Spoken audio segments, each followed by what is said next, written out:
Ky emision përmban vendosje të produkteve. Miq të nderuar, përshëndetje. Jeni përsëri edhe me një të diel, jeni përsëri me emisionin Maje gjuhes, jeni me mua Xheraldinën.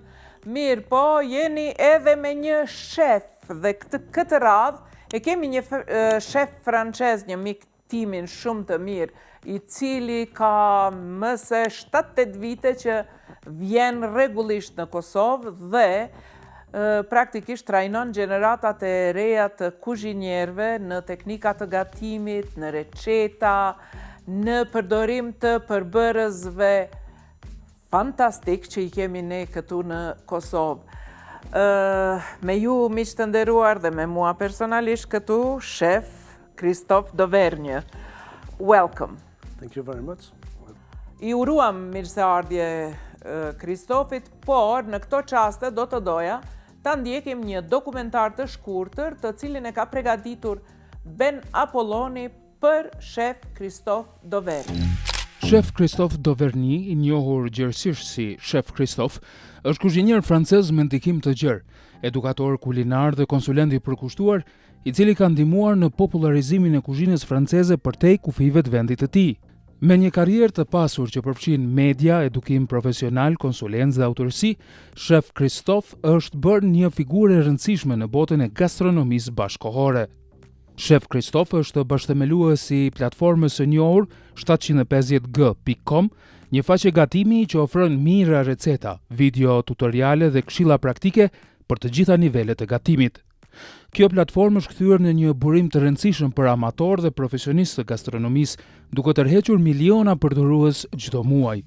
Qasja e tij miqësore dhe drejt për drejt e ka bërë atë një figurë të dashur dhe të besuar në komunitetin e gatimit.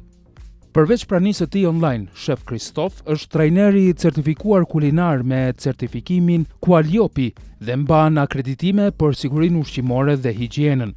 Ai ka dhënë mësim në shkolla hoteliere në Francë, duke përgatitur breza të rinj kuzhinierësh për të hyrë me kompetencë dhe etikë në profesionin e gastronomisë. Angazhimi i tij profesional përfshin gjithashtu konsulencë gastronomike për restorante dhe sipërmarrje në industrinë e ushqimit, ku ndihmon në zhvillimin e koncepteve të reja, përmirësimin e menus, trajnimin e stafit dhe përshtatjen me standardet bashkëkohore të tregut.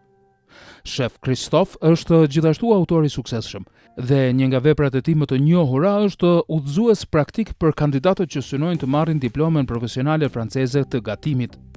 Ky libër është vlerësuar si një manual i besueshëm dhe praktik për ata që duan të futen në profesionin e kuzhinierit pa ndjekur domosdoshmërisht një shkollë tradicionale.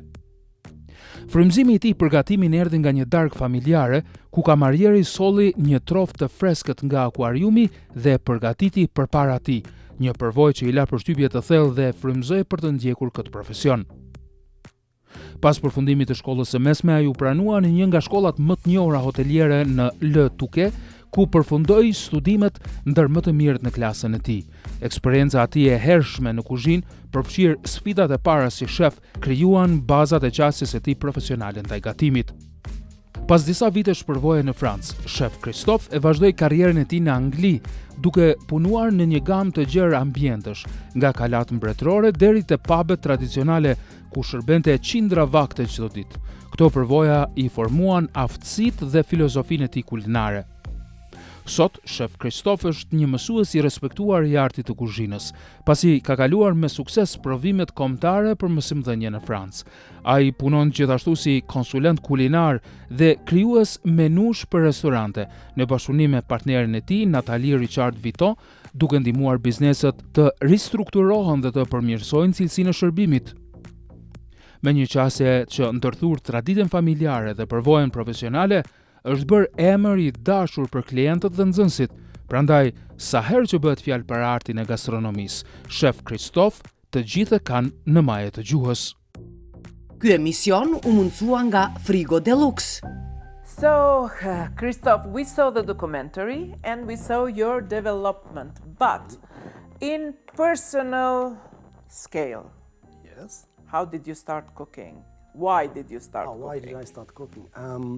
It's not about family matters, or none of my family are chefs or work in restaurants, but my mother's father used to take us in a restaurant once or twice a year And I remember as a kid and was looking to this guy with a nice suit, and he was coming with the fish, asking us how we want the fish, and then go to the kitchen, the fish come back cooked, and the waiters were He brought you the fish. raw fish, because it was Yeah. a live fish. They go fishing in the, some aquarium, and it came with the fish after we chose the fish, cooked, and the waiter was blah blah in front of us, and I was just like, oh, I want to do that.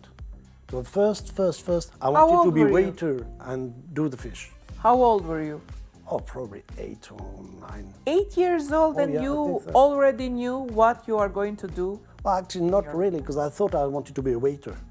Okay. I wanted to be the guy who do carve the fish in front of the customers and talk about the fish and explain the sauce. And I was like, how can he know so many things about food? And then I tried to be a waiter for 3 weeks. And I realized that's not really my place. So then I'd say, okay, I can be the one who's going to cook the fish. Okay. And since I'm 10 or 12, I know I want to do that. Okay. So tell me, in your family, did mom cook or father cook? Which one? Because we know very well about the French chefs. Usually, we heard about a lot of French chefs which are male.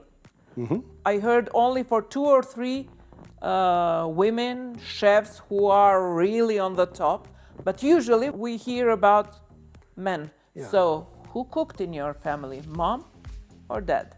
Both of them. Both of them. Okay. Which but- one the best?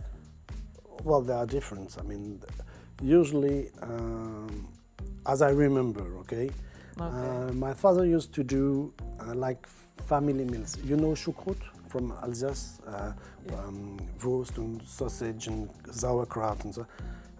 He was doing dishes for the whole family, but the traditional French large family. My mother used to cook for, or my father as well, used to cook for everyday dinners, family dinner. I got one brother, so with 4 of us. Sometimes she go on doing the dessert, cakes, and my father do the salty part. But there was like, some stuff were really good, and we used to it. I mean, nothing incredible. Sometimes my mother used to take a recipe, and you know GPS?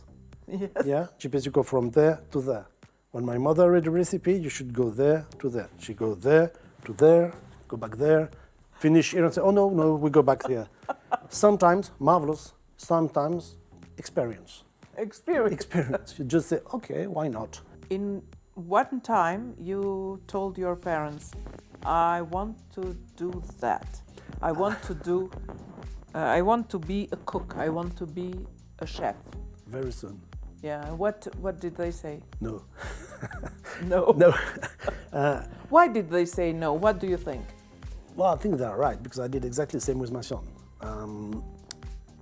I'm not very keen on studying. I mean, I was boring at school. It's not the fault of the teachers. I mean, they do their job perfectly well. It's not for me. I was waiting on the chair, and I don't like to be seated too long. But my parents told me, okay, listen, you just go to pass your A level, Okay. which is virtually you cannot do nothing with it, but you can do nothing without it. It's just opening the Oh, doors. it's till the 12th grade. Yes, Yes. yes. So they told me you do the 12th grade, so one you want, and then you will have the key to open the door you want. If you go to culinary school before, you just have the key to become chef. And if in 1 year, 10 years, you think, oh, I don't want to become chef because I'm fed up with that, you cannot do anything else, only that. So the deal was go to the 12th grade, succeed, and then do what you want. So that's what we did. So I told them I want to be a cook, and 6 years later, they said, okay, you can go now. Okay. And then what did you do? And then I go to, in France, to go to culinary school, you had to make interview with the dean of the school. And So I went to the first one, and I missed the train, so I never achieved for the interview. The second one, I didn't know at that time that when you come to culinary school, you had to wear a suit, a tie, and everything. So I just, coming from north of France down to south of France, get out of the train with my t-shirt, jeans, baskets, and and everybody look at me and say, "What do you do?" "I come for the interview."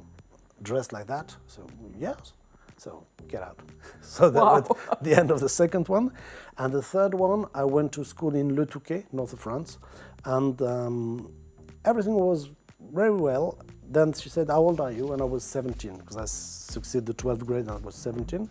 I said, "Oh, you're too young." I said, "Okay, what can I do?" And I was not on the first group. I was third on the attended list. Yeah. And fortunately, lucky for me, 3 of them get in another school, so I can enter the school. So Good. I took it. What kind of student you were? I were clever. Okay. Yeah, I mean, I say clever because I knew how to work to succeed. That was it still is one of the best schools in France for culinary art. So I knew that if I'm not good enough, they will sack me at the end of the first year. Mm-hmm. But I knew that the way I live, the way I act, I won't be able to be only on studying. So I spent 3 years. My life was 1/3 party, 1/3 studying, 1/3 sleeping. Okay. Almost. So you had fun and work. Yes, yes. Okay. We knew that to have fun, we have to work before. We worked to be able to have fun. And then it was a bunch of friends, and we all succeeded on the first part. Okay, after you finished the school, what did you do? After I finished school, I said, the school made a 4th years of studying to upgrade your level. I said, "Well, thanks a lot. 10 years I'm waiting to quit school, so thank you." And then I thought, oh, maybe if I want to travel, because I wanted to travel, it might be interesting to be good in marketing. So I went to a school for international marketing. Okay. Took me 3 months to realize that I really had to stop school. So I stopped, I quit, and I searched for a job. And I applied for a job. I went in the kitchen, and there was like a kind of pub, you know, with normal food, usual everyday food. 5 people in the kitchen. We were doing between 50 to 100 customers per lunch or dinner. But it was kind of tense in the restaurants between the owner, the chefs, whatever. And after a few days, I arrived one morning and it was just me. And I said, "Where are the others?" The owner told the other chefs that a real chef is coming. I was just coming out from school. And you were 17, 18? No, at this time I was 21. 21, roughly, yeah. okay. So, and they said, "A real chef is coming from one of the best schools, you will see what you will see, da, da, da, da, da." But I didn't know that, I wasn't aware of that. So I just coming in the kitchen to work with fellow cooks. With the colleagues. And they thought that I come to give them lessons and to teach them, but they were 30 or 35 years old. So they said, "We don't want the kid to run the kitchen," we left. And then the owner told me, "As you're so good," but I didn't say nothing, I mean, just coming on me. "As you're so good, okay, do your cook and take the fellow chefs with you, whatever." So I called friends, which are as young as I was, and I said, "Okay, let's go, let's do it." There was it stuff. hard? Oh yeah. Because to be given a kitchen all of a sudden, with no preparation, with no planning, it's not an easy task. No, and I was working from 6 in the morning to 1 in the morning. And how was it? Tiring. Tiring. I mean, I was leaving home at 6 o'clock in the morning and coming back at 1 o'clock, no break, because we didn't know it worked. So we had to make the suppliers who were older and clever than us.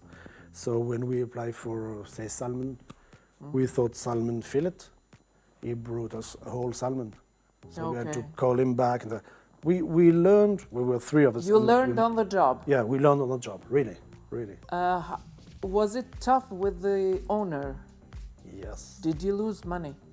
No, I didn't lose money. I earned job time. I explained to you. In France, when we work, on your wages, you got your wages, and part is to pay taxes for when you're jobless or health care or whatever. And this guy was calling us to his office, saying, "Okay, today is payday. So we signed, he gave us money, and we had a small paper with wages, blah, blah, blah. I spent 2 years working for a guy without being existing, really. Yeah. So the whole crew was like that. And one morning we arrived in the restaurant was closed, and we never saw him again. I mean, he left with the money of the restaurant, and the restaurant was shut down. He never told you? We don't even know where he is.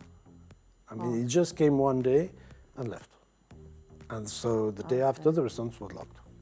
But it was very good experience because you were faced with immediate problems that you had to solve as a chef. So despite that you were not paid regularly with the taxes and social security and everything, you gained the experience as a chef. Ouais. How much did that experience help you in a future work? It helps me every day.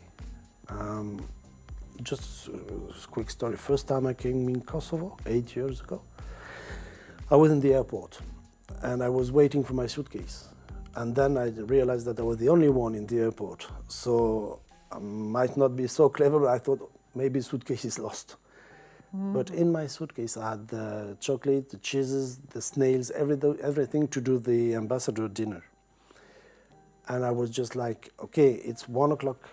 I have to serve that at 7 o'clock, and I've got nothing. Nothing. Not even clothes. I was just with my small bag, nothing. And this experience and the chefs I've met after, they made me understand that being a chef is not about making fancy food. It's about making food, whatever. When you've got something to do, whatever, you will do it. You have to. You have to achieve it. Your job is to do that. You're not like an artist who's going to... If you say you will do it, you will do it. So I arrived in the French embassy, and I said, it was Monsieur Chabert at this time. So his wife said, oh, I make you soup because you're starving. So, and I said, okay, so what do we eat? What do you have in your fridge? And then she opened me her own fridge, the fridge of the embassy, and then we cooked. And at 7 sharp, everybody was on the table, and I knew the story. Xherin knows the story, the ambassador knows the story, but none of the clients, well, people who were there for dinner knows the story. What fascinated me that you created some new recipes with the Albanian cheese, with the Albanian dough, with ingredients that you found here. So you practically didn't need some fancy cheeses from France, some fancy olive oils and butter and everything. You did what you had to do with the ingredients that you found here. Yeah. And the dinner went perfectly. And you continued actually that to train young people here and to promote that in each country you need to use your own ingredients. Of course. Well, when we arrived first in Kosovo with Natalie, some people, I remember one thing that I was very surprised. Some people explained to us that there's nothing in Kosovo. But they were living in Kosovo, and there are people from Kosovo. And I was thinking, how can you speak like that from your own country? There's something wrong on that. And you remember we made some meeting with chef like Farouk, and one of the guys in the audience said, oh, France, you're very lucky because you got so many cheeses. I told him, because of you make us discover this guy you're making the cheese. Florentine cheese. I said, you got cheese as well. I said, oh, only Kashkaval. I said, no. And I was really surprised. How can it be me who's telling this guy who is living here that in Kosovo, there's not everything, no problem with that, but there's more than enough to cook with what you've got there. And as French, I've been several times in different countries with the chef of the French president, Guillaume Gomez, and he was making teams of chefs to go abroad and to cook. And he always told us, cuisine française, French cuisine, is not about products, it's about knowing how to do it. So we were not allowed to take products. It was just not because we want. He said, no, your knives, your jacket, that's it. And then you go to the market, you buy and you cook. And you cook, that, exactly. And we find a lot of things here very nice. Actually, I know that you were fascinated with gjuhes sharit, with the cheese of Xherin, and I want to thank the French embassy for doing an elaborate about the cheese of Xherin, that to preserve it as Kosovar cheese. And you actually made some beautiful recipes with gjuhes sharit, with the cheese of Xherin. What was that struck you about that particular cheese? The texture or what? Maturity? We've been there. So we saw the guy who was making one of the cheeses. We tried, he explained us, and we didn't work alone because it was Kadriye, the chef of the French embassy, and we asked her to make her taste things with Xherin cheese already, and that's okay. Cheese is cheese. I mean, in France we've got some cheese made from goat, which are nearly similar in some villages, and we said, okay, we can do that and that, and we were listening to people. I've never said I'm the best chef in the world, do what I'm saying. I always said I can cook, and I have to be aware of what the others are doing so I can learn, I can see, I can imagine stuff, and most of the time we see things that are more or less same as what we are doing in France. The same product, it's more or less the same kitchen. And then we work with the Xherin cheese, like not really thinking about Xherin cheese, thinking about the typicity of the cheese. I think we could have done it with any cheeses, the same kind of cheese. I'm not thinking of country, of products from a country. It was the taste, the texture, the technique. The technique, and the way that here you can eat cheese almost in every time of the day. So in France there was some recipe. We put Xherin cheese. I remember with Kadri, we put Xherin cheese in the short crust pastry, and said in France that won't go well. But here, as we can have Xherin cheese for breakfast on the dough, it works. So just of looking what is in the country and try. And one thing, we've got a chef. We're not here to prove anything. We're just here to enjoy, to see people, to meet people, and that. And if we do something and everybody said it's really not good, so okay, I apologize. We tried. So there's no pressure. I mean, yeah. When you arrive somewhere as French, we're a little bit cocky. We know that French cuisine is best in the world, and French is the best country and the more beautiful country. Blah blah blah. No problem. We've got that in mind when we arrive anywhere. In genes, that is. In yes, genes. Exactly. Yes. Because we are born like that. And then you say, okay, some people explain to you in Kosovo you won't be able to find anything. So okay, we'll see. You taste some things from supermarket which are not so good, and you say, okay, it's not so good, and it's come from Switzerland, Deutschland, and then people give you the chance to taste the real product of the country, and say, okay, some stuff you eat is not my taste at all. I mean, I taste and I think, oh, I don't like it. The product is good, but it's not my taste. But I know that there is good things which are not my taste. Same in France, there's things I don't eat. And then you discover some cheeses, some fish, a lot of things and you say, okay, so don't be French, just be chef and try things. Okay. So what is the weirdest thing that you tried in the world? In the world? Yeah. I had whales in Norway. I had silkworms in Vietnam. No, in Korea. In Vietnam, I had butterfly. Okay. Snakes, crocodiles. Okay. So which one of these did you like the most? Oh, the most snake. Okay. Snake what kind of taste is the snake? It's almost like strong fish. Okay. Strong texture, not soft, but it was made like curry. White or red? White. The only problem with the snake that they all knew I was chef, and they wanted to make me happy, so they wait for me to cook it. I just wanted to eat the snake, nothing else. And when they arrived and say, "Oh, snake," I said, "Yeah, where?" I said, "Here in the bag." moving. Oh my God. So what shall I do now? Oh, you're going to kill it. Really? And they explained to me, we did it and buried the head for not the kid to be bite, and then we removed the skin and There was the first and only time in my life I was cooking snakes, but I really enjoyed the experience. And the taste was good because I cooked with people who used to do it. These traveling around the world, they taught you about a lot of recipes, about the different tastes. I can recollect that you were in my family too. This is not the first time that you are here. No.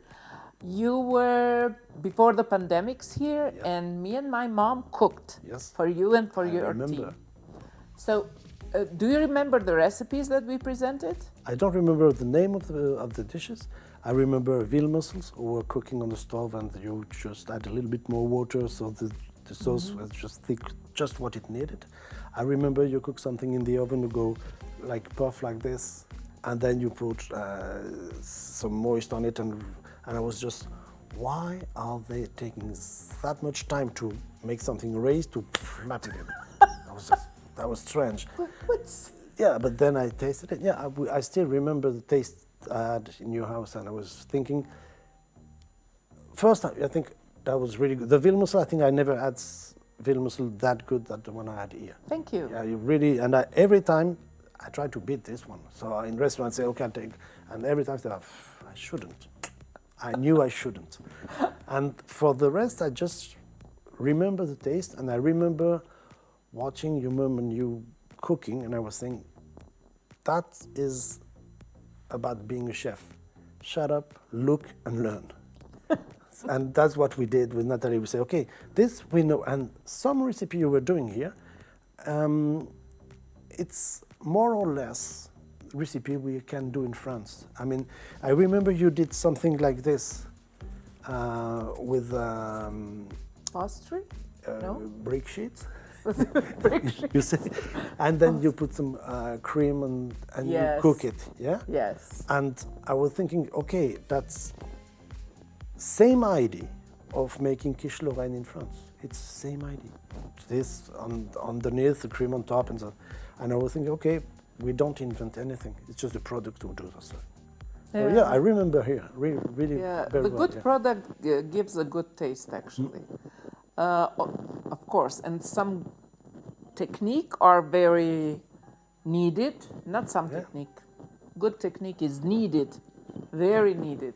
But if you do not have good products, well, it's not worth cooking. It's not worth cooking. But you know, you do the to do your pite. Yes. Yeah, it's. Yeah, you open the dough. Yes. Then a little bit of oil and so. And probably last month, where I'm a teacher in France as well in the culinary school, and there was no more butter, and we had to do something with puff pastry, and this guy came in and said, "Oh, chef, no butter." So put some oil. I said, what? Because in France, when we do that, it's go very short. Flour and water, up, butter, and roll, and again, and again. But butter is hard when you put in the fridge. Oil never go hard. So he was looking at me and said, how can I do that without the oil to... No, just to flour and water, oil on top, oil on top. Well, I knew how to do that. Roughly. I think you have to do it several times. But we knew that we can achieve something, because I saw that here. Yes, because also here, traditional pie is done with butter. Only with butter. But because a lot of stories were like butter is not good for health and this and that, and then women started changing half butter, half oil. Some families actually now they cook only with oil. So I know that you learned that here, but usually the butter and oil are mixed. These late 20 years, even with the olive oil, there are women who are using olive oil with butter in the pie. which for my taste is not exactly the same and it's not exactly No. good. I like only with butter, but it's good that they try. Yeah. Because if you do not try, you do not invent new recipes. How many times you tried and you failed in the recipes? Because let me mention this, that you have more than 16 books written about the cooking techniques, about the recipes, about the ingredients, about everything which is, let me say, like culinary world. So how many times did you fail? Well, probably most of the time. I mean, Most of the time. yeah, because it's. I've got one problem with cooking. Some people say it's art, and I don't believe it. Okay. It's hard work. Hard work, it's, working again and again, no problem with that. But art is like this guy who's making a painting, and when it's finished, he can even do a second one, it won't be the same. Our job is to do the same. Because when a customer comes to a restaurant, he come on Monday, Tuesday, Wednesday, he will pay the same price. He must have the same food. Exactly. So we're not artists on that part. And cooking is like writing. You know the letters, A, B, C. Then you can make some sounds, abba, cab. Then you can make some small words, sentence, and then you can write books. Books can be very, very nice books, or just something to explain how to work a microwave. I mean, cooking is the same. When you don't want to make mistakes, you go on things you know, you really know. You say, okay, if I do that plus that equal that all the time. Cannot miss. It's good when you're abroad or when you're cooking in restaurants that I don't have time and I cannot fail. But sometimes you try it. You know lemon pie? Yes. Yeah. Lemon pie is lemon juice, yolks, eggs, butter, and whatever. Well, for the French weeks, with Natalie, we said, okay, we're going to do lemon pie, but no pie, no lemon. We just take the recipe and we're going to use the juice of beetroot and the same way of doing it. Beetroot juice, eggs, bring to the boil, add a little bit of gelatin, butter, mix it very well, and then let it set for a few hours. We've never done it before, but How was it? it was very good because it cannot fail. I mean, when you know the Because taste of the beetroot, yeah, precise exactly. it it amount works. and everything. Yeah, you know it works, and say, okay, I can change the taste. Of course, I would have to put a little bit more lemon juice to bring a little bit of acidity in the beetroot, but that's kind of mathematics stuff. So, and sometimes you just go for, okay, let's go, and you fail, yeah. But Okay. you taste and you say, okay, don't go with that. When were you so proud of your recipe? You invented a recipe and you were very proud. When was that? Never. Never. No. Sometimes I'm very proud when I invent a recipe.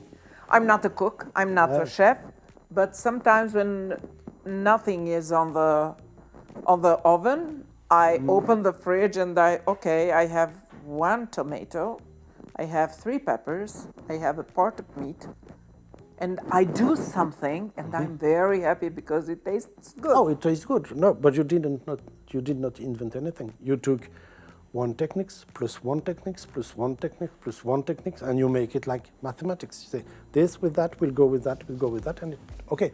Oh, okay. Change it. The recipe is not the same, and you change it, but you didn't change the way of cooking it. You always, well, I'm always on. If I do beef stew, I can remove the beef, put some fish instead. But it's the same technique. Exactly. I know how to cook it less, shorter, but same techniques. Just be accurate of the technique you have to use. Okay, so in a way, it's not the invention of the recipe, it's only using ingredients that you have and using the old technique. Yes, and mixing and combining. Okay. Some chefs think they invent recipe. Most of the youngs, they don't invent. Stop cooking, start reading, and read books from the 17th till now, get it easy. I mean, there's a story of a chef in France, and he did a cake with figs. Figs, yes. Yeah, for a girl he wanted to Impressed. So he was a very famous chef, 2 Michelin star restaurant, and he really worked a lot to make these cakes. And he did something that the girl enjoyed also. And he was a book collector, and he found his recipe in the book. It was written 150 years before he did it. Wow. So he said, okay, I invented nothing. So it's all go like this. When you read Like a books, circle, yeah. there's a lot of things who are coming back, yeah. Okay. So now I have to stop here and I have to announce the recipe of Ola. Praktikisht miq të nderuar, tani është radha ta ndjekim recetën e Olës edhe mënyrën se si ajo e përgatit recetën e vet. Përshëndetje shikues të nderuar. Sot në misionin e Xherit te Xheri kemi musafir shefin Kristof dhe me luti Xheri me abo disa sarme me fleta trushit pasi janë tradicionale të na zakonisht për ndonjë festë ose për ndonjë musafir të veçantë, për arsye se nuk u bash lehtë në këto gjethe të vogla mi palu e mi rregullu, po unë e hatri Kristofit e hatri Xherit sot do t'ju bëj sarme tradicionale tonat me gjethe të rrushit. Prandaj është pothuajse njëjtë si receta e sarmave, vetëm se këto pështillen me gjethe të rrushit, edhe hudrat të sarmat është pak më shumë dhe më e madhe, kurse këtu duhet të pretin, edhe është vetëm një thelbi hudër. Sa mi ia dhon ashtu një shijet veçantë. Unë gjithashtu edhe për këto sarma nuk e forgoj as qepën, as mishin, për arsye se kam qenë stil tamin që më pëlqen dhe është stili jam që e bëj unë, nuk e di se si i gatuni ju, por provoni edhe ju kështu në këtë mënyrë, se besoj që do t'ju pëlqen. Prandaj ju nevojitet mish, unë mishin e marr te eBay-a në kurriz. Është një mish jashtëzakonisht i mirë, jashtëzakonisht i freskët. Është kur të finat mishtore, është aq pastër, aq mirë sa që ju hidhet me hongër që ashtu pazia i mish. Prandaj eBay-a në kurriz e ka mishin fantastik që unë nuk e ndroj që 30 vite. Pra, e merrni mishin, e veni kështu në një enë për me përzit. Një qep, unë i du qep të dhe kështu që një qep vogël ose një gjys vogël ose një pak më të madhe. Oriz, për gjys kilogrami 2 filxhana të kafes turke të vogël, oriz, një thelbi hudhër i prer im. Krypën e euronit pa tjetër, gjithçysh e përdorni. Pak piper të zi, pak komet, me thonë pak, vesh, unë e du piperin e zi në sarë ma shumë, të me thonë një lungë qaj të lë. Gjithashtu, piper të kuq. Një lugë, 2. Dhe të gjitha e kemi këtu dhe i përzini. I ngjesh një mirë deri sa të fitoni një brum ashtu të mirë, pra që brumi është i gatshëm. Dhe tash të fillojmë me mbështjell.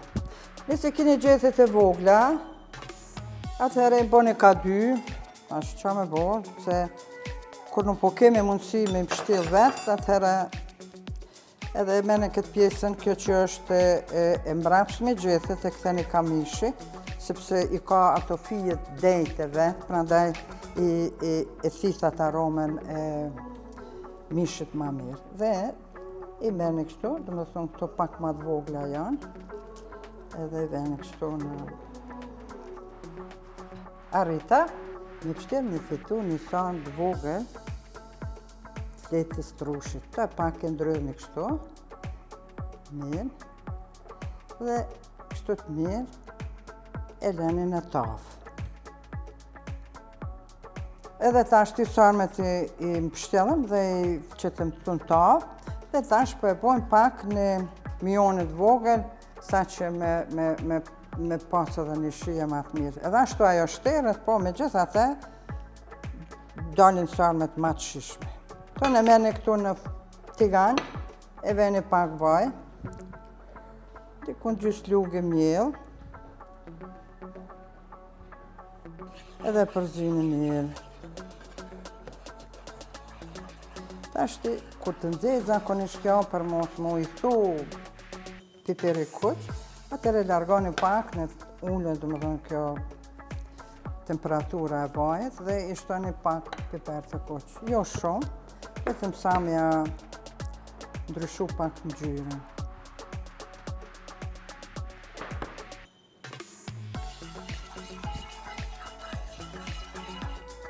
Se mjafton. Edhe tash shumë pak ujë. Ujë filtrum të kamelotit, i cili na mundson edhe gjellat me bo me ujë të shëndoshë të pastë. E tash, për afërsisht, i shtoni ujë sa t'ju marrë mendja që mundeni me mbulu sa me deri në gjysmë. Se nësi mbuloni ma shumë, atër ato jeshin si takshme, por pasi na vynë sonte të gjeri për trojës të rumbullakët, atëherë e bojmë me ma pak lakë. Dhe këto tashti e nani temperaturën.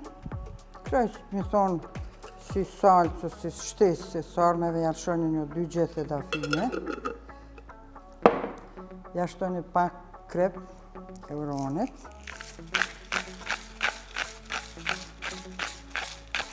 Dhe normal mundin me shtu edhe erza tjera të cilat i preferoni, oregano, ose bërgjërok, ose nana gjek, ose qka do tjetër. Dhe tash, pasi ka vlu kjo mirë, jo bo një mas e njëjtë, këto ka dale jashtojmë sarmeve.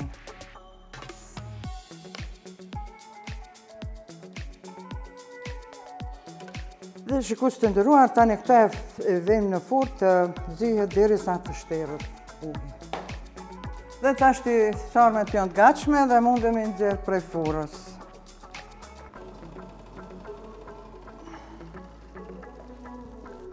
Duken shumë mirë, shumë bukra, sigurisht janë po aqe dhe të lezetshme me ngra. Dhe pasi këto unë sonte kam e qu të Xherit, që kemi musafir, atër unë po i pështeli mirë dhe po i lo hazër me i qu, tash e kemi këtë folinë e finë se cila po na mundson edhe praktik, edhe bukur mu duk, mbështelja. Dhe çka është ma me rëndësi, është shumë e mirë edhe ka një pa dizajni shumë të bukur, çka e zbukuron edhe mbështelja.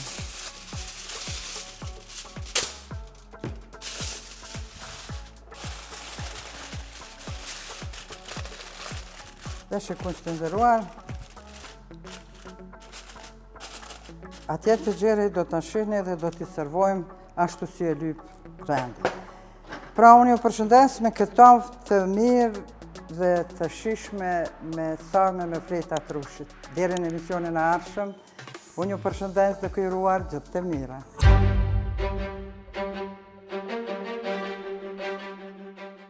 Now we saw Ola, and we are coming back to our discussion point. You traveled a lot around the world. You didn't want to own the restaurant. Why? I owned a restaurant with 2 friends.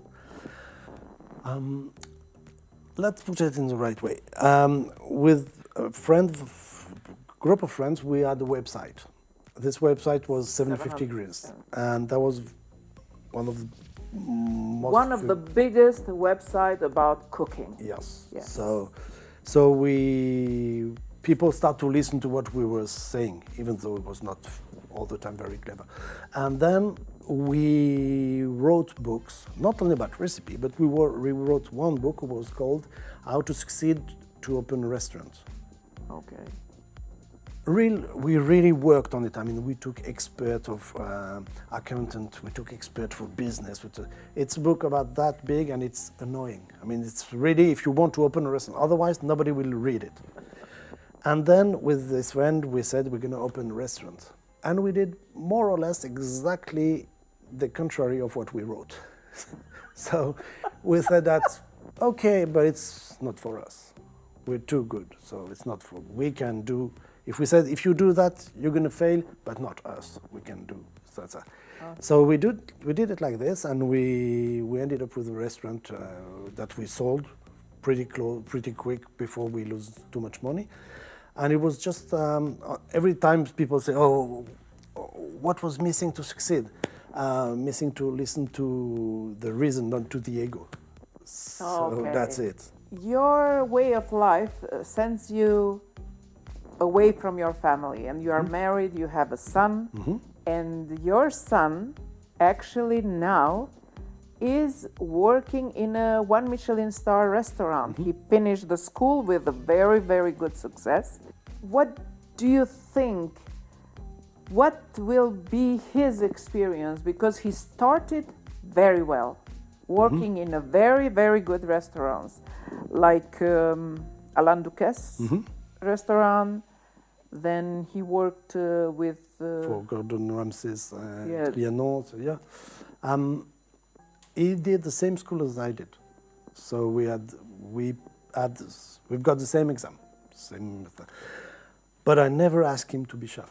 I mean, I've never said, you have to be in the kitchen. He could have done whatever he wanted. I just wanted him to be happy. So I didn't care if he becomes anything else away from the kitchen, no problem with that.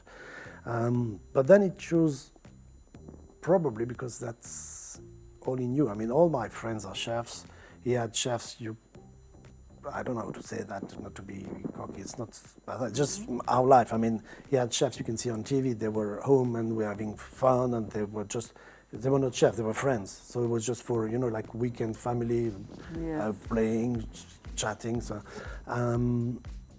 that was so normal. It was normal for him. It's normal, yeah. It was normal life. It was normal life to know this guy is chef. And I said, okay, I want to do that. And I said, okay, no problem.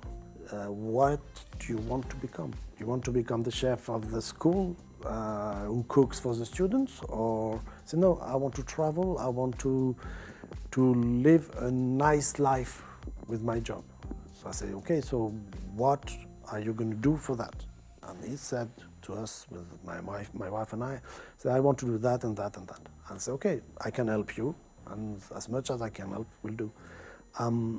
I'll manage to open a few doors for him, but even though you open a door, if you're not good, you took the door in the other way. So it's his merit. Exactly.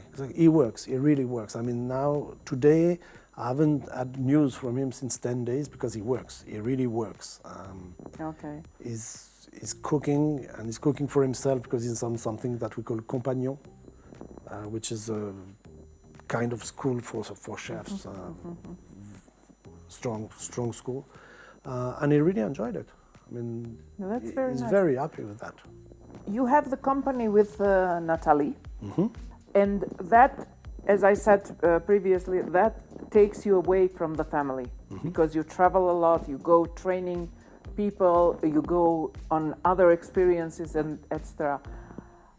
How did reflect that into your family? What did your wife say when your son decided to do the same job as his father? She said that,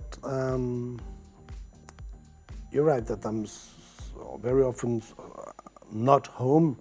I said, at least it will be worth something to help our son. He said, it's not only for you, you're going to help our son as well, so do it. Good. It's just... we've got the chance. My wife is Vietnamese, so our son's got the European kitchen and the Asian one. He Good cooked mixture. a little bit of both. He just has spent, for example, he's working in Alain Ducasse restaurant, Michelin star restaurant in Château de Versailles. Wow. And he wants to become compagnon. That's this kind of French stuff for chefs. And he said to his chef, I'm going to stop working for 3 months because I go to work in Vietnam.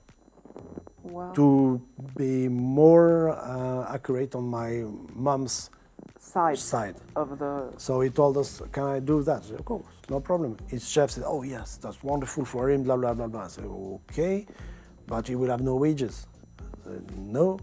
And we had a chance that we know chefs in France who said, okay, we give a call to someone in Vietnam. So my son arrived there and he was paid 180 euro per month. That's a small salary. Oh, he cannot pay the rent of the flat with that. So we told him, okay, you want to go? No problem. Yeah. And he said, okay, we will pay, we will find money, because I know why I want to do that. I want to learn things, and so it's easy. That's a sacrifice, but very good sacrifice. Yeah, but he knows why he's doing that, so we are supporting him, yes. So now, coming back to your wife, does your wife cook well? A lot, very well, but she started a little bit cooking as French cuisine, but as I'm doing French cuisine, she's doing the Asian part, I'm doing the French part, and sometimes we mixed. You mix. Well, oh, okay. But very she's well. doing. She arrived in France. She was 9 years old, and she's the oldest one. So when she was 7 years, she started cooking for the family. So it's just it's very different from us in France. But she's cooking stuff that, since now 30 years, I taste and I saw her, and I cannot do it. I try. But you can't. But if you taste, you know the one she did and the one I did.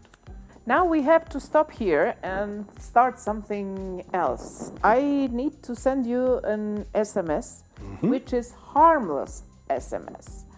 And you need to send it to 5 of your friends. Now I'm sending you the SMS, which is translated by ChatGPT in French. So you are going to send it to 5 friends of yours, and do not look. Okay. Okay. C'est bien. C'est bon. Super. You have it. So I have to share it with 5 people. With 5 people. There is a chef Kristofi e dërgon SMS-in e vet. Ne miq të nderuar shkojmë dhe ndjekim recetën e amël të Rudit. Mirë, po pas recetës së amël, zakonisht pasi që të hajmë ëmbël, gjithmonë duhet të pim ujë që ta heqim atë ëmbëlsinë. Dhe kur më mirë nuk e kemi pas se tani me aparatet filtruese të kamelotit. Miq të nderuar, jo vetëm që keni ujë të pastër, të cilit me filtrat të kamelotit nuk i hiqen vitaminat dhe nuk i hiqen mineralet, por po ashtu edhe kurseni shumë para dhe natyrisht kurseni edhe keset të bërlogut për shkak se nuk i mbushni me shishe të plastikës. Po ashtu i vendosni në shishe të xhamit kur të mbushni prej aparatit të kamelotit dhe jeni rahat. Mund ta them edhe një gjë se për një vit sa harxhoni për një filter të kamelotit, ju harxhoni praktikisht në një muaj kur bleni ujë në shishe të plastikës.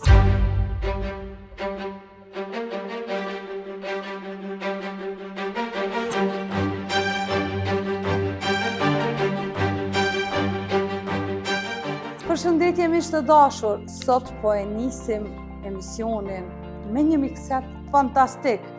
Falenderoj shumë kompaninë Si Vegeta që gjendet në fushë Kosovë dhe ka pajisje për kuzhinë fantastike. Mos e lani pa shku dhe me i pa qërmani mikserin. S'ka mo me punu me mikser dorës, tash e kemi mikserin statik që i krym punë shumë shpejt. Për ndryshe, ne do të fillojmë me një recet. Tortën ara, vendosin qumshin për vlim. Kemi këtu vezët, një sheste, që po e vendosin një shesten. Për gramazhën e saktë gjithmonë në kanalin tonë të një klubit në maj gjusë me gjire. Si dhe borat tona të dashura që shpresoj që asnjë kuzhinë nuk mbet pa borat. Kështu që vazhdojmë. Neve do të na duhen vetëm të kuqet e vezës, pasi që do ta përgatisim kremën e pasiqerisë. Petën e kemi të gatshme nga çokolada. Për recetë të petës, mundeni me shiqu emisionet e kaluara që i kemi përgatitur disa herë, kështu që ne sot do ta bëjmë vetëm kremën dhe do e dekorojmë ëmbëlsiren.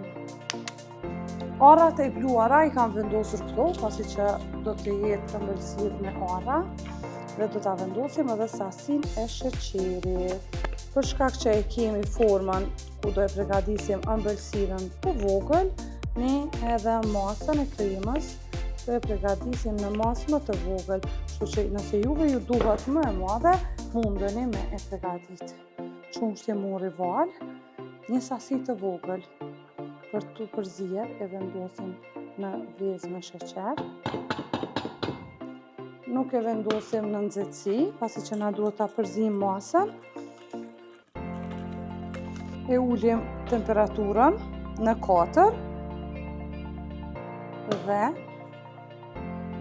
e vendosim të kuqet e vezëve, sheqerin, një shestën.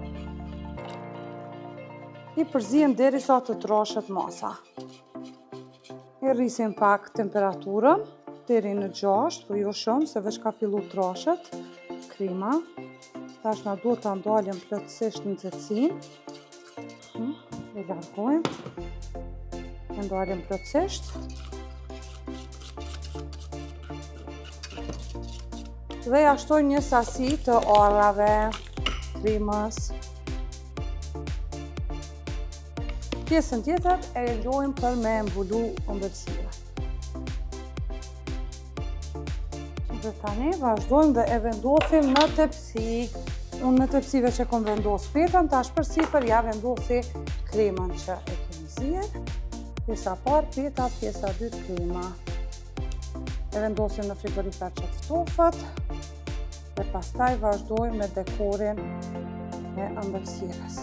Vendosim në frigorifer dhe kthehemi pas pak te ju. Miq të dashur, derisa ëmbëlsirat na ftohet, erdhi radha ta provojmë Xherin tonë. Panën vendosim për thahje. Si që edhe po e shihni, këtu i kemi me ngjyrë. Fantazi!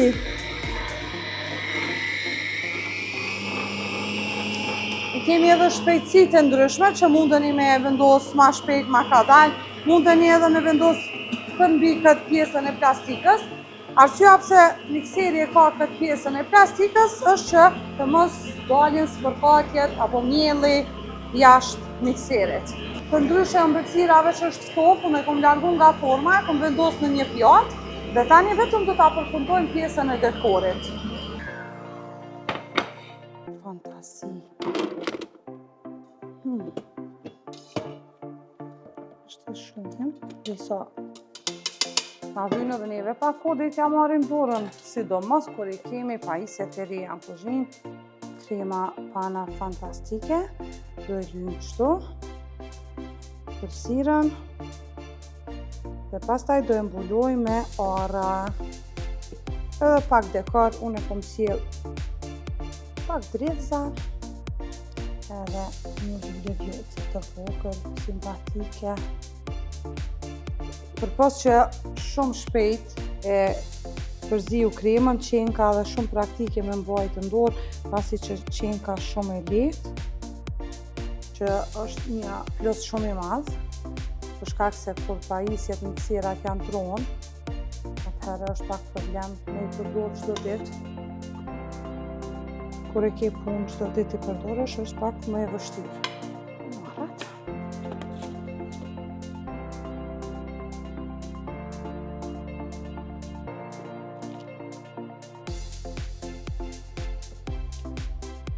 Mbulojmë gjithë sipërfaqen, edhe poshtë. Edhe sipër ëmbëlsirës. Dhe tani një dekor simbolik, mirë po që i jep gjithmonë shumë ngjyrë ëmbëlsirës, unë nuk moj pa fruta. Do thonë në secilën ëmbëlsirë pa vendos një sasi të vogël të frutave. Do thonë ka gjithmonë e preferoj për shkak të ngjyrës edhe për shkak që i jep një jetë jetë jetë tortës ngjyra gjithmonë, kështu që po që është shumë e mirë me u shiju, duhet jetë e bukur edhe për sy. Miq të dashur, kjo është ëmbëlsira të cilën e përgatitëm sot për ju. Deri të diellën e ardhshme, mirëmbëjtje.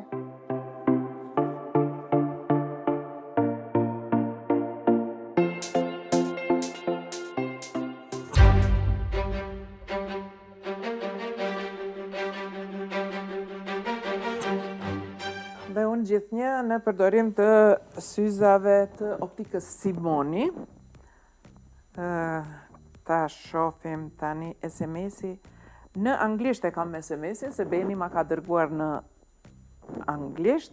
This is the SMS that you sent, but in French. Mon ami, I just cooked a soufflé with a dash of confusion, a sprinkle of mystery, and a whole lot of garlic. It collapsed, but don't worry, it's now an avant-garde art piece. Should I serve it with a side of croissants or a baguette shaped question mark? Let me know before I add truffle oil to the equation. A bientôt, or perhaps I should say a beurre. I don't know what does that mean, but so now your friends will be totally confused. Yes, I think so, yes. And we will see what they are going to say. Okay. Do you have any reply? Natalie said, I think I understood everything, but who are you? Who are you? And said, for this souffle, maybe try to serve it with a smile, it will work. So that's the first answer. And the other, I think they are trying to understand. My friend he wrote it already. Oh, one is calling me now. Answer in French, answer. Allô, tu m'entends? Je t'entends, t'as pété une durite? Ça va ou pas? Oui, ça va, c'est très drôle ton truc. T'as une réponse à me donner? Ah non, pas du tout là. Non, mais Je suis pourquoi? avec des CAP, donc non. D'accord, donc tu peux pas m'aider alors? Non, mais par contre, je vais le montrer à mon ami Monsieur Fred Goutot qui est à ma droite. Oui. Je pense que ça va beaucoup l'amuser aussi. Alors, si vous pouvez me donner une réponse, ça m'aiderait beaucoup parce que là, je suis en train de travailler dessus, quoi. T'es en train de travailler sur quoi, là-dessus? Ouais, tu m'envoies une réponse? Ouais, juste une question, juste un truc. Je viens de voir là le gamin de STHR, tu m'as dit Saint-Quentin, mais il habite à Lédin? Non, mais c'est bon, ça, Quentin. Je te rappelle, d'accord. je te rappelle. Envoie-moi une Ouais, réponse. voilà, Envoie-moi une ouais, réponse. attends, je lui montre. Je lui montre. Salut. What did he say in 3 words? In 3 words, he said, I'm working now, but it's so weird that I had to call you. I don't know what to answer. I show to my colleagues to have help. So I think they will all look and say, what's wrong with him? So What's going on? We'll see. We might have answers later on. Oh, okay. Now it's time, we will wait for the answers, but now it's time to play another game, which is, we call it, you ate chebapa, yeah? Yes. You ate chebapa with kaimak here? Yes. You liked it? Yes. Okay. So this game is called 5 chebabs in kaimak. So these questions are chebabs, but a little bit spicy. Okay. So take one question and put the jar on the other side, okay? Is it true that French fries are actually from Belgium? If yes, why are they called French? Oh, okay. Oh, that's not so spicy, that's true. I mean, for me it's a very good question because I come from north of France and I live near the border of Belgium. Okay. Everything which is good in Belgium is probably from France. But, well, now my house just blown up. No, French fries is, they actually come from Belgium. But it was more or less probably because centuries or years ago, Belgium and north of France were the same area. It was not Belgian or French. It was So just that's why poor people who eat potatoes. So, and if yes, why are they called French? Because when it's good, we say it's French, probably. when it's not, It's Belgium. No problem. No problem. So, okay. that's one. Well, then he got the answer he deserved. Okay, now the other one. Let's see. So now I have to call my Belgian friend saying it was just for fun. No, I don't have Belgian friend. Okay. Tourists say that French restaurants around Eiffel Tower do not serve French food, but a mixture of French, Italian, Lebanese, Moroccan, and whatsoever. Could have been shorter. Tourists say that French restaurants on the Eiffel Tower do not serve food. That would have been better, because for me, most of the restaurants, not all, but most of the restaurants that are there are working with already made food, or with something which looks like, and that's it. But it makes the job. I mean, they are always full of people who come back from France thinking that they had something very good that was linguine bolognese. And I was said, well, okay, why not? But this question is made by people who live in Kosovo. Yes? Yes, by our producer. Is pizza the best Kosovo dish? And if we go out in any restaurant in Kosovo, there's pizza. That's a pity for me. I mean, you had so many good things. We have pite. Pite, of course. No, but Pite. and the name of the Salmon with sujuk. yeah, and the noodles, the traditional Yufka. Yufka. Yufka, Why? we Yesterday I had tagliatelle. Okay. Why? You know. So it's same. We. That's for me. It's not a spicy one. It's a sad one. I mean, because it's true. But actually, this is true also for Rome. For everywhere. In Fontana di Medici, all the restaurants, you do not eat the real Italian food. No. You eat something which is, okay, these are tourists, they do not know. And they want that now. That's worse than they do not know that now they want that. They forgot something is burger. If you don't put burger and French fries in a restaurant, my friend, 50 grams, he's got a restaurant in Paris, and he didn't want to make French fries and no burger. He said, no way, I'm a French chef, no way. He put that on his card, on his menu, because he said, so many people ask for it. That's more than half of what he's selling. Okay, let's go with the third one. How many times did you use your finger to taste something from a plate? Oh, it depends. If it's from a plate, like I'll tell you a story after.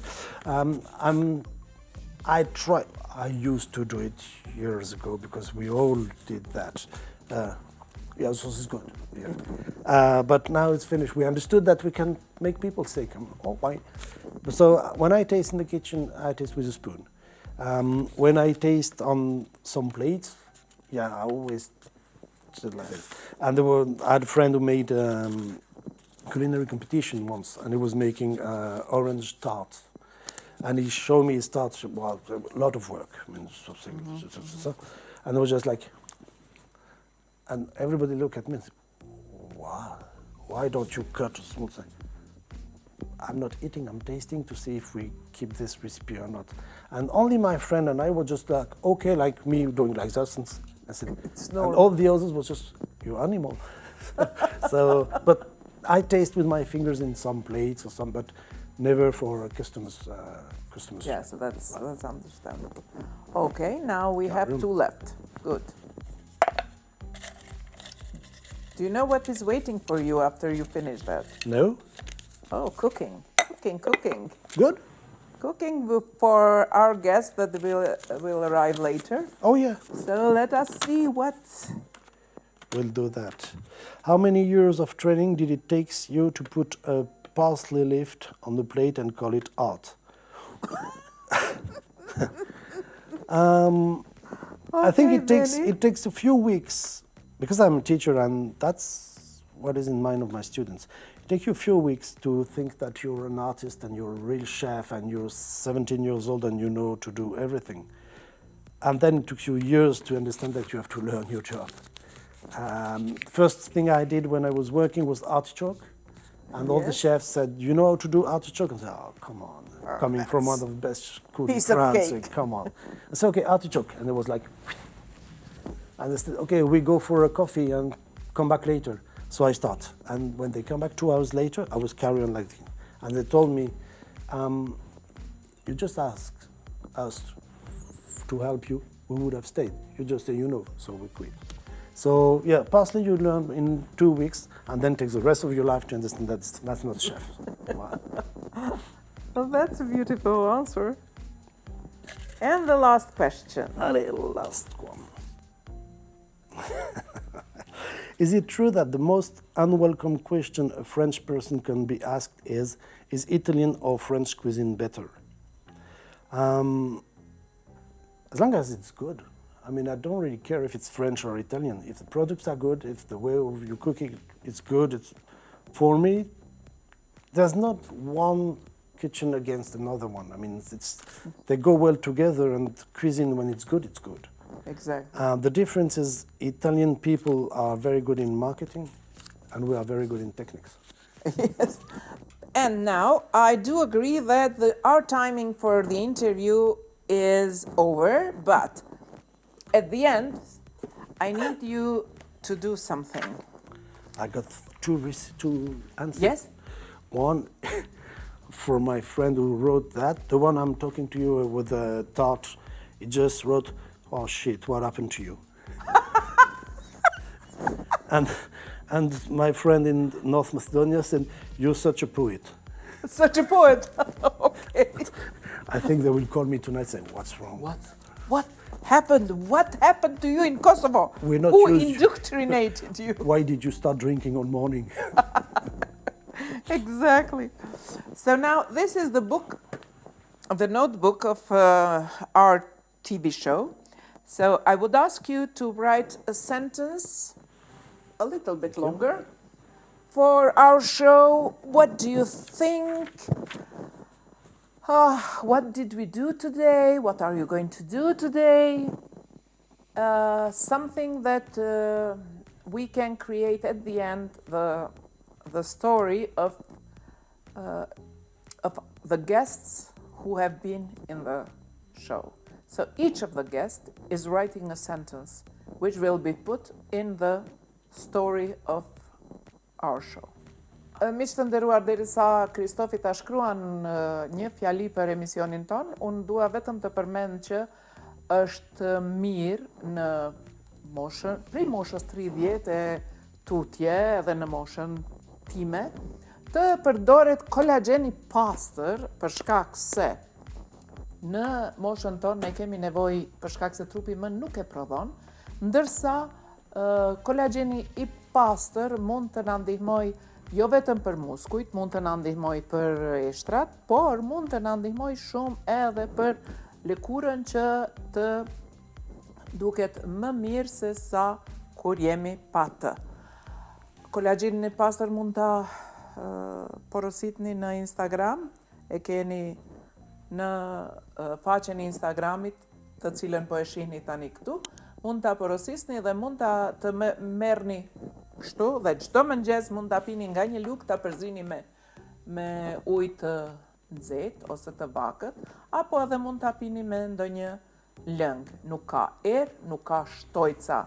Është kolagjen i pastër dhe mund ta përdorni me çfarë të doni ju. Kristofi e përfundoi fjalin, so can you read the sentence you wrote for... Yes, I can explain because I'm not sure of my English. Life is like cooking. With good ingredients like friendship and kindness, you will always succeed. This TV show is not a show, it's just part of our lives. Thank you, Xherin. Thank you. Thank you. I mean it. Thank you very much. And now, at the end, I have a small gift for you. I know that you receive this kind of gift almost every year when you come in my show. And this is the gift which is written, we have you in our show because you are one of the best examples. So, like a chef, like a trainer, like a teacher, you are one of the best examples that Kosovo has in the culinary world. Thank you. And also, you are one of the best examples as a friend, because we became very good friends. Yes, we are. And I am very happy every time when you come with Natalie and we have our time together. So do we, so do we.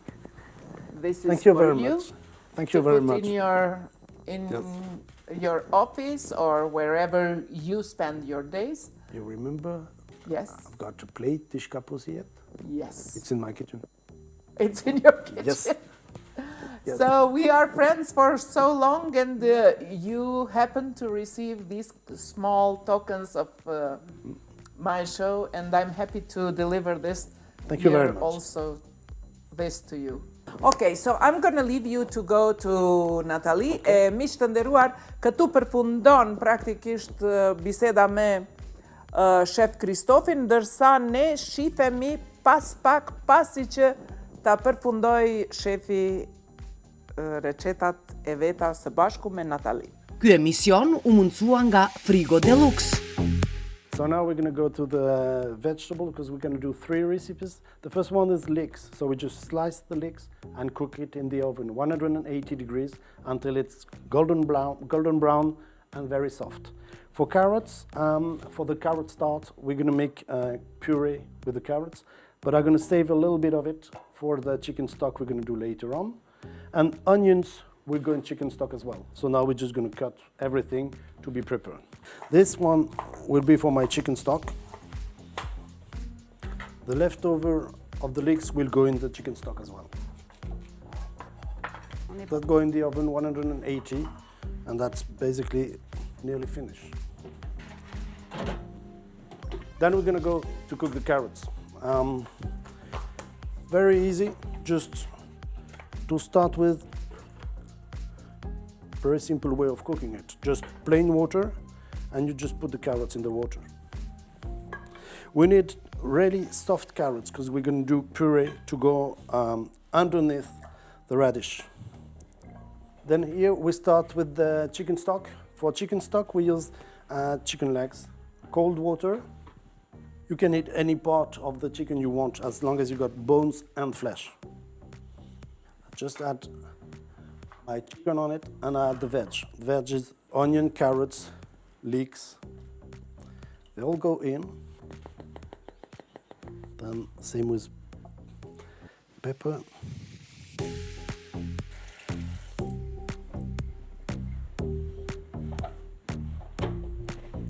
Little bit of seeds.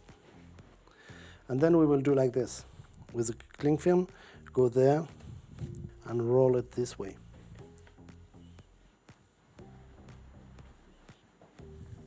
Then we take in the hand and to give a nice shape to your chicken. And then we put it in vacuum seal bag because we're going to cook it on low temperature, 63 degrees. 63 will keep the chicken moist, but it will be cooked.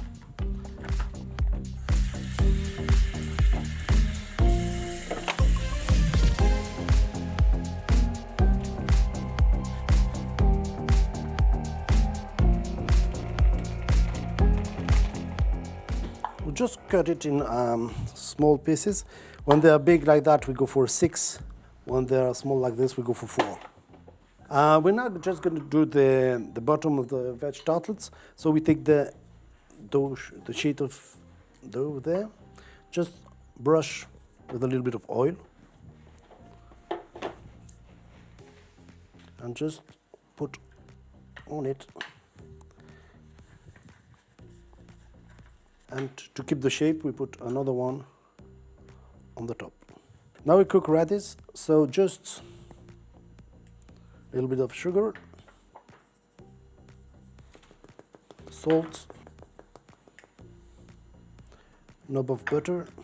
I'm just going to put a little bit of water on it and back.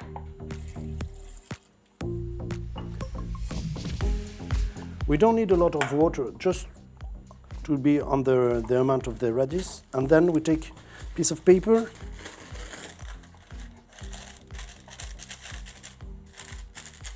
and that's go on the stove. Now we go for the leeks. So we just take the leeks and we're removing the first skin. So we take the skin out like this. Just to add the inside. So the leek is cooked, I remove the skin, and now we just roll it in seaweed. Very simple, just put it on side, roll, and cut on tray.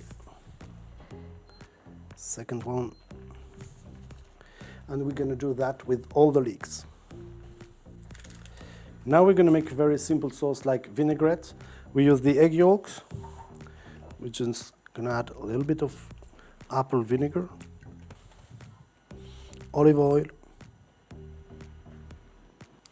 a bit of pepper, salt,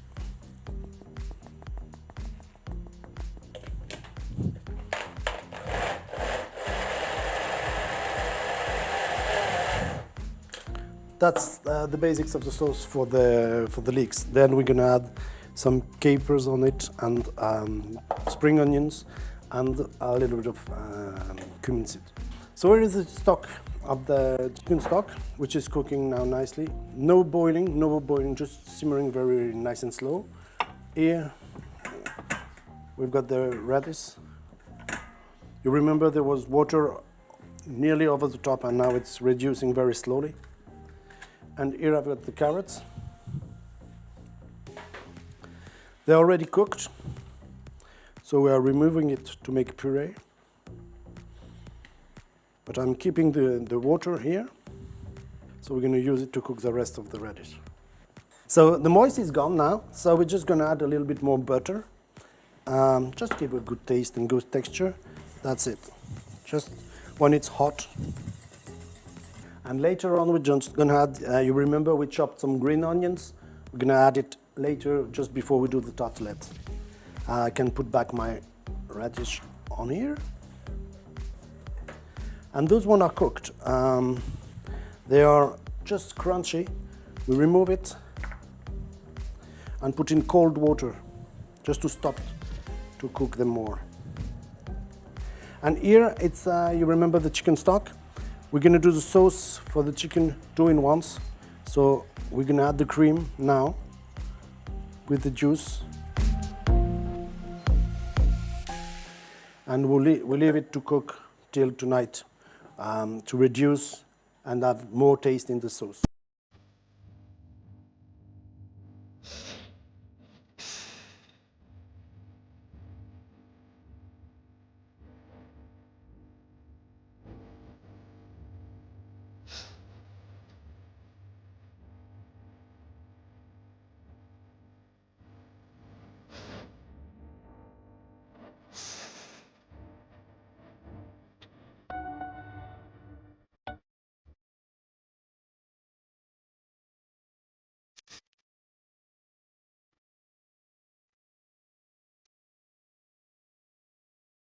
Hello.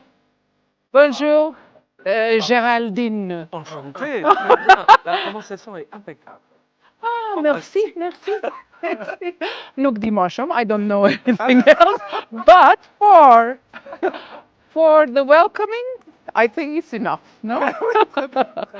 Mirë ti edhe pa buz të lymet, o zemrën. Zvere mos më bëraj gare ti mor. Sushi, unë e dha pa i buz alo. Edhe unë e kesh ashtu. Ambassador.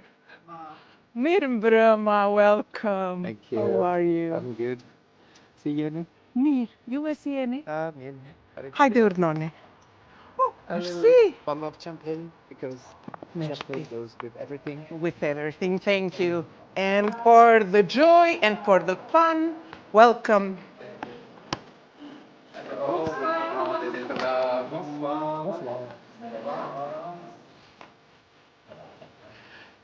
You know everyone? You don't know this guy? And this is my partner in the show. She cooks in my show. She does traditional dishes. And this is also my partner in the show. She does pastries. So she is the chef. What? This is she wine. Yes, it's very good. It's very good. Thank you. I like the most my library. Yes. Oh. That's mine, and This book, the red one over the top. It's just poppy seed chicken with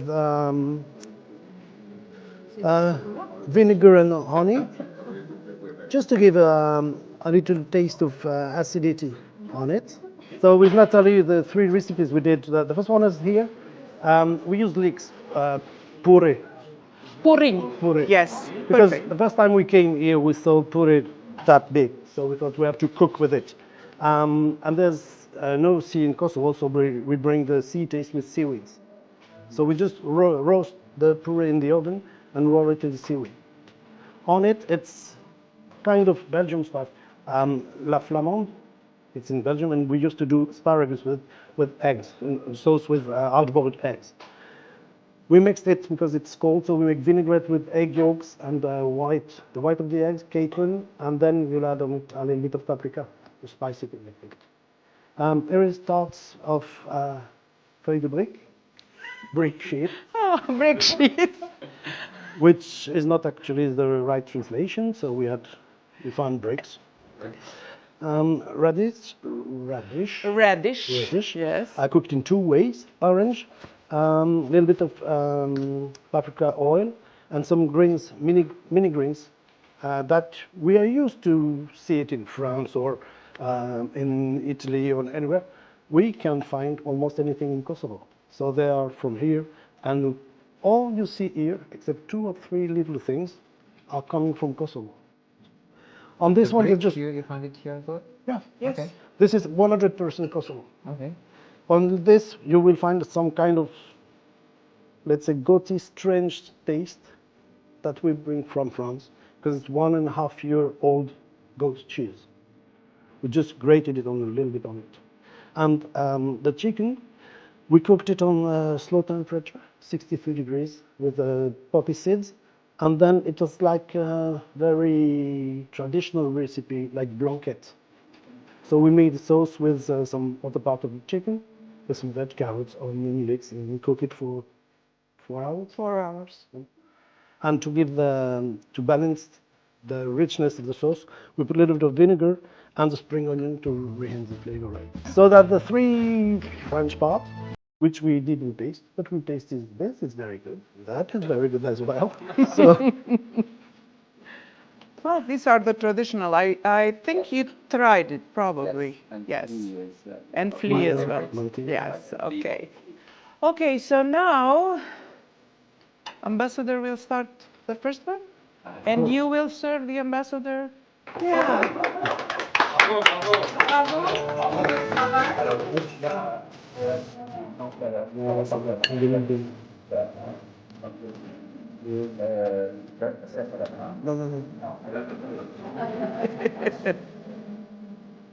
Perfect. Good. And that spicy thing?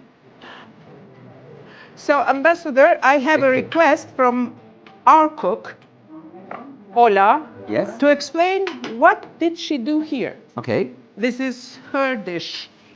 These are these are sarma that you do with minced bloom. With That's very meat. clear. With minced It's wine leaf, right? with the minced meat and with the grape leaf. Before coming to Kosovo, I used not to like that. Oh, okay. And here in Kosovo, it's done in a different way. And I Yes. just love it.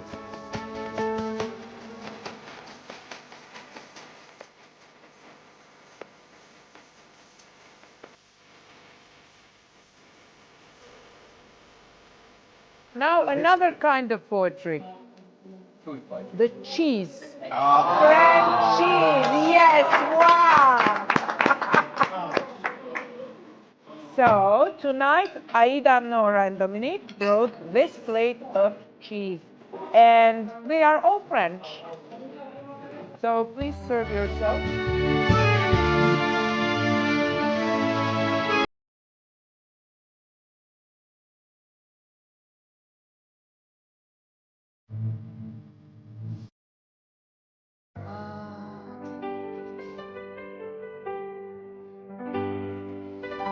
Ma chambre a la forme d'une cage.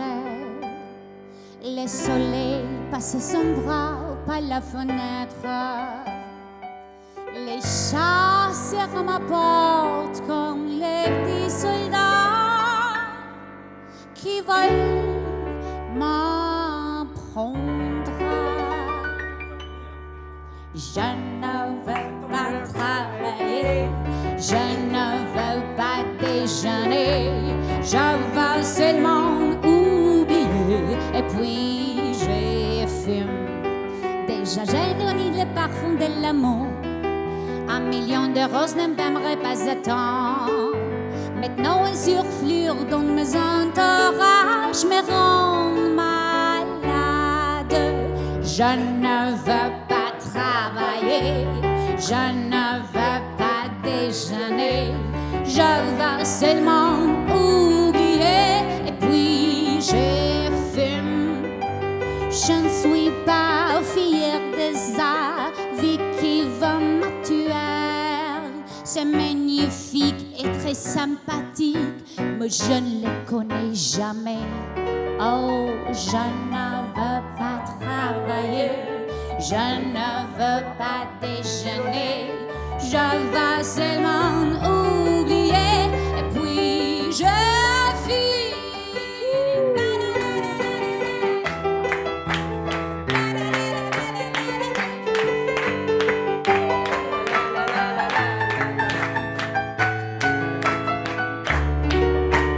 Je ne veux pas travailler, non, je ne veux pas déjeuner, je veux seulement oublier et puis je fume.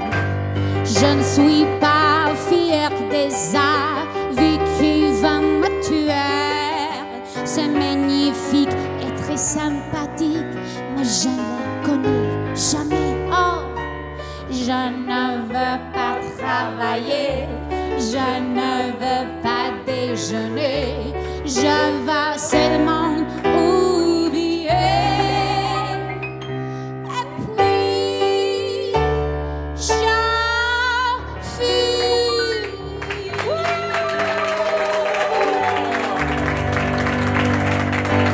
Merci beaucoup.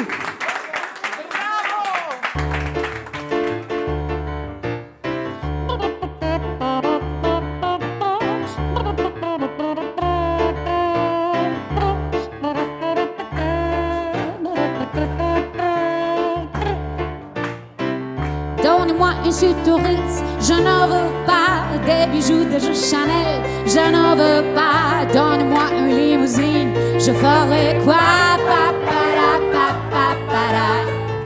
Offrez-moi du personnel, je ferai quoi? Aime-moi à Neuchâtel, c'est pas pour moi. Offrez-moi la tour Eiffel, je ferai quoi?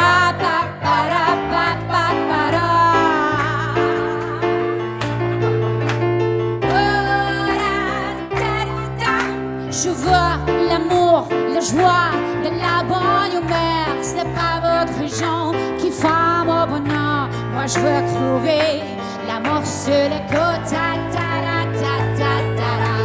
Alors sans en découvrir ma liberté, oubliez donc tous vos clichés. Bienvenue de ma réalité.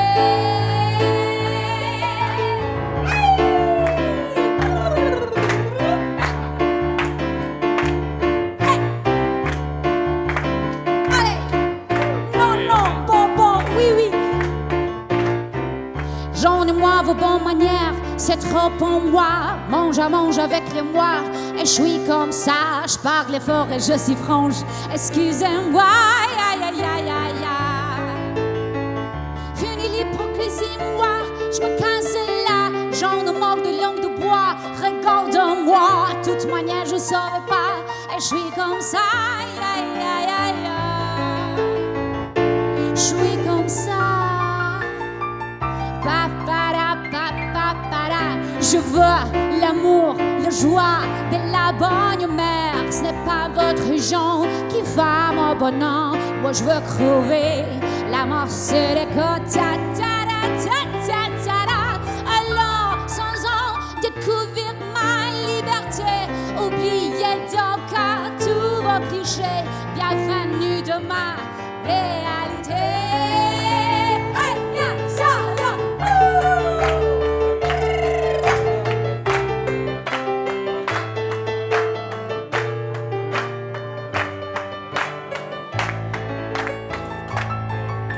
Je vois l'amour, la joie de la bonne humeur.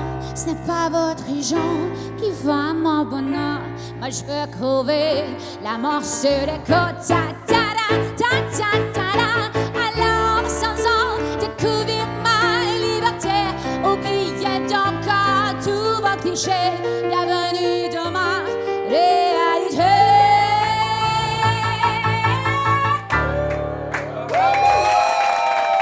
Merci. Merci.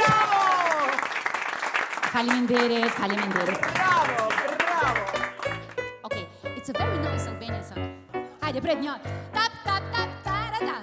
Ora zulljam zuni frika, kur më susi hynim sim, që di në vend si s'mëra pika, kur a I thiri emnin tim. As një fjallë s'kisha mësuar, mbrëm takim isha me ty, nisi lemza e bekuar, ndras të zez shihja dy sy. Mos më mundo, të lutem o, la la la la, la la la, la la la la la la, la la la la la la, la la la la. Më përmen kaq shpesh o djal, lek moj lemzo lem të qet, është urpi madh kur zdi një fjal, edhe lemza në kët kamet. Aler moj lemza se mbarova, çdo më si mund të mësoj, të ja fjallën po kalova, në takim më shpejt o shkoj. Hajde bashkë.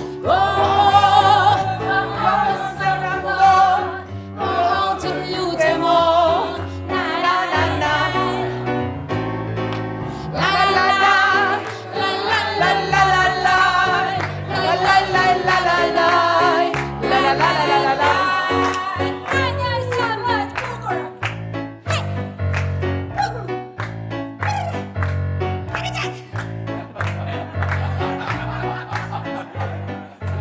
Ora ziljam zoni frika, kur më susi hynim sim, që di në vend si s'mëra pika, kur a I thiri emnin tim. As një fjallë s'kisha mësuar, mbrëm takim isha me ty, nisi lemza e bekuar, dras të zez shihja dy sy. Mos më mundo, të lutem o, la la la la, la la la, la la la la la la, la la la la la la. Përmen kaq shpesh mor djal, o ler moj lem së lerm të qet, është urpi madh kur zdi një fjall, edhe lemza në kët kiamet. A ler moj lemza se mbarova, çdo më si mund të mësoj, të ja fjallën po kalova, në takim më shpejt o shkoj, në takim më shpejt o shkoj, në takim më shpejt o shkoj, në takim më shpejt o shkoj, në takim më shpejt do me ritëm shkoj.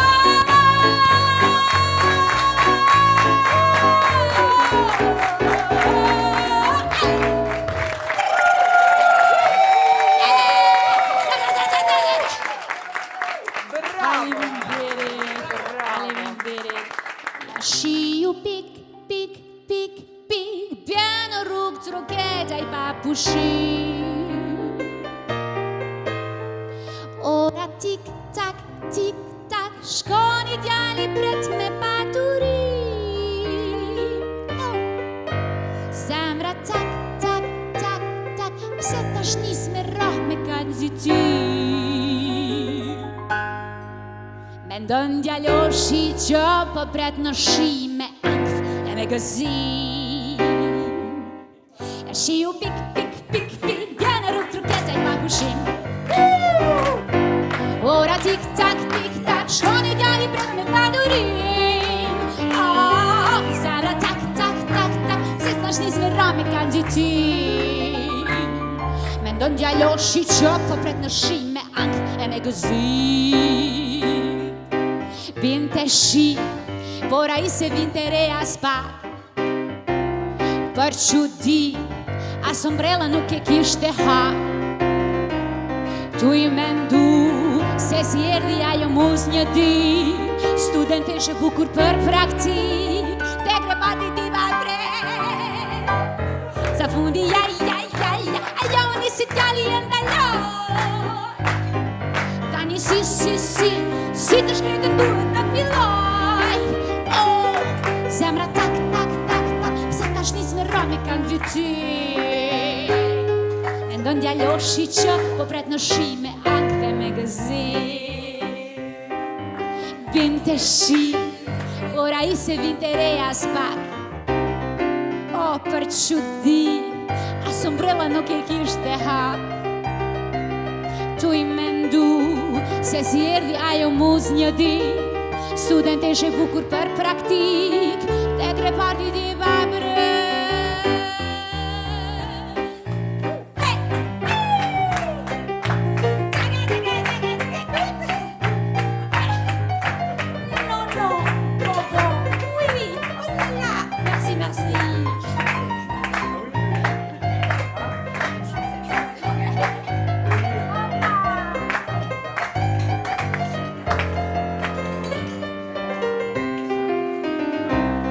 Së fundi